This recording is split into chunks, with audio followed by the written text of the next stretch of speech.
যে দেখো কীরকম ঘর নোংরা হয়েছে, বিছানা নোংরা হয়েছে। যারা মুকুট আর্টিস্ট তারা রিলেট করতে পারবে এটা। তো এই সব কষ্টের ওষুধ কি জানো? দাঁড়াও তোমাদের সাথে শেয়ার করছি। এই সব কষ্টের ওষুধ হচ্ছে এইটা। মানে এই রকম আউটকাম যখন আসে না, তখন সমস্ত কষ্ট দূরে চলে যায়। আর মানে চোখের শান্তি এগুলো। হ্যাঁ, মানে আমার তো অন্তত চোখের শান্তি।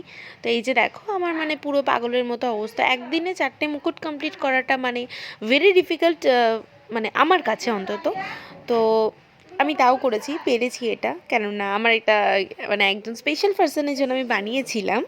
তো সেই জন্য আমি সমস্ত কষ্টকে দূরে ঠেলে রেখে আমি বানিয়েছিলাম। আর তার রেজাল্টগুলো তো তোমরা দেখতেই পাচ্ছ।